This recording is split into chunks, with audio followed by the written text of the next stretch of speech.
की शुरुआत होती है एक बच्चे को दिखाने से जो अपने मॉम डैड के साथ छुट्टियां मनाने ट्रिप पर आई हुई थी अपनी मॉम से बात करने का। इसलिए वो उन्हें उन फैमिलीज की सारी तस्वीरें दिखाती है और पैडी और उसकी वाइफ की सच्चाई भी बताती है। ये सुनकर लुइस की होश उड़ जाती है, पर वो अपनी बेटी को यही कहती है कि बेटा ऐसा कुछ नहीं है जैसा तुम सोच रही हो, ताकि उसकी बेटी परेशान ना हो। वो उसे रिलैक्स करती है, पर लुइस समझ जाती है कि कुछ भी ठीक नहीं, या तो बहुत बड़ी गड़बड़ चल रही है, ये बहुत खतरनाक लोग हैं और हम लोग बुरी तरह यहाँ पर फंस गए हैं। तभी लुइस बाहर आई।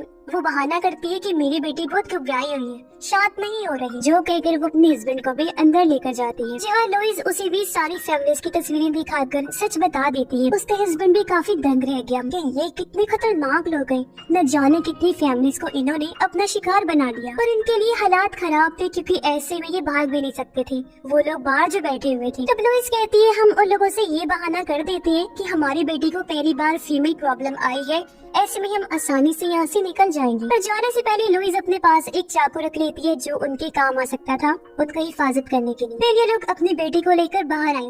उनसे कहती है वो दरअसल हमारी बेटी पहली बार है, इसलिए वो डरी हुई है, घबरा रही है, अपने घर जाना चाहती है। अब एक तरफ जहाँ ये लोग घर जाने की जिद कर रहे थे तो पैडी इन्हें रोकने की पूरी कोशिश कर रहा था, पर ये लोग उसकी बात नहीं सुनती। इन्होंने फैसला कर लिया था, लेकिन जब भी लोग बाहर आए तो देखते हैं कि इनकी गाड़ी का टायर तो पंक्चर हो गया है। तब यहाँ पैडी कहता है कोई बात नहीं, टेंशन ना लो, मैं इसे 5 मिनट में ठीक कर दूंगा। पैडी उसके हस्बैंड को वहाँ लेकर जाता है जहाँ सारे औजार पड़े हुए थे। अब हालांकि वो साथ जाने से डर रहा था कि कहीं पैडी मेरे साथ कुछ करना दे, लेकिन पैडी औजार लेकर वापस आया और टायर ठीक कर देता है, यानी फिलहाल वो इनके साथ कुछ नहीं करता। पर जब ये लोग गाड़ी में बैठने लगे तो तभी इनकी नजर उनकी बेटी के टेडी पर जाती है जो दीवार पर काफी ऊपर किसी ने रख दिया था। पैडी कहता है अरे यार ये जरूर एंड की शरारत होगी, जो कहकर वो सीढ़ी लगाते हैं और लुइस के हस्बैंड को ऊपर जाकर टेडी लाने को कहता है। पैडी अभी भी कुछ नहीं करता। लुइस के हस्बैंड टेडी लेकर आया जिसे खुद अपने हाथों से पैडी उनकी बेटी को देते। अब तक सब ठीक चल रहा था, लेकिन जैसे लोग गाड़ी में बैठकर यहाँ से जाने लगे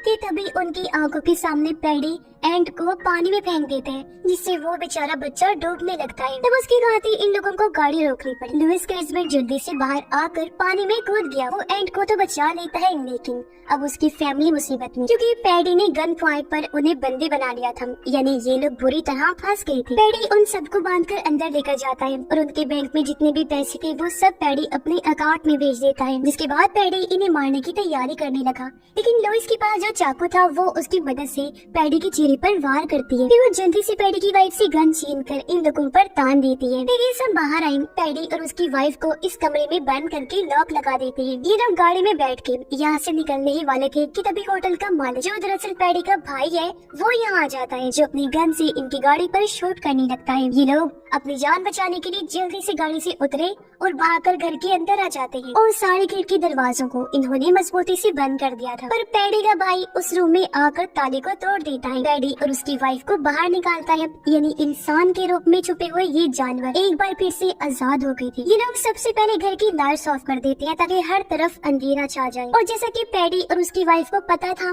कि घर के अंदर जाने का कौन कौन सा रास्ता है, तो उन रास्तों की मदद से ये तीनों घर के अंदर घुस जाते हैं। जैसे पैडी आगे बढ़ा उसके सामने लुइस आ गई। उसके हाथ में तेजाब था जिसे वो पैडी के ऊपर डाल देती है और बच्चों को लेकर बाहर की तरफ भागने लगती है। पैडी का भाई जैसे सामने आया लुइस के हस्बैंड उस पर हमला कर देता है। इन दोनों की लड़ाई शुरू हो गई, पर पैडी का भाई उसे पकड़कर काबू कर लेता है और जान से मारने की कोशिश करता है, लेकिन तभी पीछे से लुइस आ जाती है। वो उसके सर में हथौड़ी घुसा कर हमला कर देती है, जिससे मौके पर ही पैडी के भाई की मौत हो जाती है। जिसके बाद लुइस और उसके हस्बैंड बच्चों को लेकर छत पर आ गई, क्योंकि वो सीढ़ी के जरिए यहाँ से भागने का प्लान बना रही थी। लुइस पहले अपने हस्बैंड को फिर दोनों बच्चों को सीढ़ी के जरिए बाहर भेजती है, लेकिन तभी इन्हें पता चला कि पैडी की वाइफ गन देकर इनका पीछा कर रही है। फिर वो भी आखिर उस रूम तक आएगी। फिर जब वो बाहर गई इन लोगों को देख लेती है, लेकिन इससे पहले कि गोली चलाती लुइस जो वहाँ पर छुपी हुई थी उस पर जोरदार हमला कर देती है, जिससे वो नीचे आकर गिरी और इस तरह पैडी की वाइफ की भी मौत हो जाती है। लेकिन उसके गिरने की वजह से सीढ़ी भी गिर गई थी, यानी कि अब इनका उतरना मुश्किल हो गया था। अब लुइस का हस्बैंड अपनी जान पर खेलकर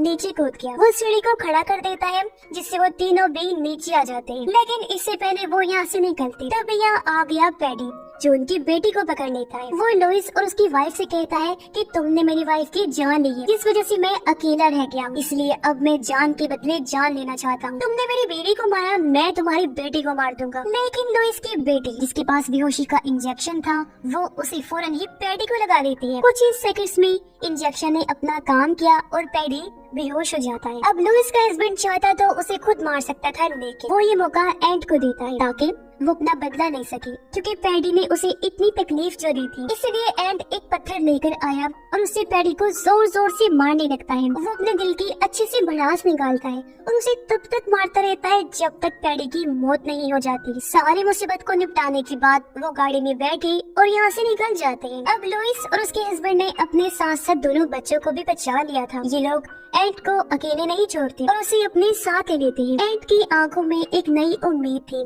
जो उसे इस फैमिली से मिली थी, यानी जहाँ पैडी और उसकी वाइफ ने इसकी और न जाने कितने लोगों की जिंदगी बर्बाद कर दी, तो अब कोई भी उनका शिकार नहीं हो पाएगा। उस बुराई का तो हमेशा के लिए खात्मा हो गया है। साथ ही इन लोगों की किस्मत अच्छी थी जो ये भी बच गई, और इसी के साथ ये फिल्म भी इधर ही खत्म हो जाती।